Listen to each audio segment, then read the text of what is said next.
Hello guys, berbicara tentang pemberantasan korupsi di Indonesia yang sering dianggap tidak menakutkan, bagi para koruptor mencerminkan berbagai tantangan mendalam yang dihadapi sistem penegakan hukum dan politik negara ini. Beberapa poin utama yang kerap diangkat dalam diskusi publik mencakup: 1. Penegakan hukum yang lemah. Meski ada lembaga seperti KPK, Komisi Pemberantasan Korupsi, efektivitasnya sering dipertanyakan. Beberapa pelaku korupsi mendapatkan hukuman yang relatif ringan dibandingkan dengan kerugian yang mereka sebabkan. Bahkan, ada kasus koruptor yang mendapat fasilitas istimewa di penjara, sehingga hukuman kehilangan maknanya sebagai efek jera. 2. Budaya impunitas. Korupsi seringkali tidak hanya melibatkan individu, tetapi juga sistem yang lebih besar.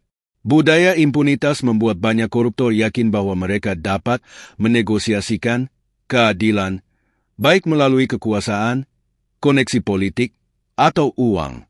Hal ini memperburuk kepercayaan publik terhadap lembaga penegak hukum. 3. Undang-undang yang kontroversial.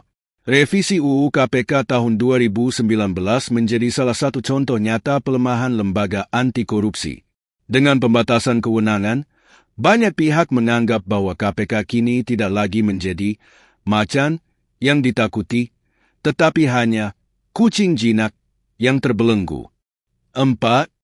Korupsi yang sistemik. Korupsi di Indonesia bukan hanya masalah individu, tetapi juga masalah sistemik. Banyak sektor pemerintahan, dari pusat hingga daerah, terkontaminasi oleh praktik ini. Hal ini menciptakan persepsi bahwa korupsi adalah sesuatu yang normal dan sulit diberantas. 5. Minimnya edukasi anti korupsi. Kesadaran masyarakat tentang bahaya korupsi seringkali rendah. Tanpa pendidikan dan kampanye anti korupsi yang masif, generasi muda pun rentan tumbuh dengan mentalitas permisif terhadap praktik korupsi. 6. Ketidakadilan sosial. Ketika korupsi dianggap tidak menakutkan, masyarakat seringkali merasa marah karena ketidakadilan.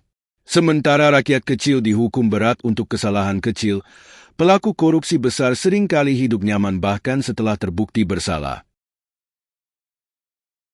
Apa solusinya? Untuk menjadikan pemberantasan korupsi sebagai sesuatu yang benar-benar efektif dan menakutkan bagi para pelaku, diperlukan reformasi hukum yang memastikan hukuman berat tanpa kompromi, transparansi dalam pengawasan anggaran negara, dukungan penuh dari masyarakat untuk mendorong independensi lembaga anti korupsi, pendidikan anti korupsi yang ditanamkan sejak dini. Diskusi ini dapat dijadikan momentum untuk mengingatkan masyarakat bahwa perjuangan melawan korupsi adalah tanggung jawab bersama, bukan hanya tugas pemerintah atau lembaga tertentu. Beranikah kita membuat korupsi benar-benar menjadi musuh semua pihak?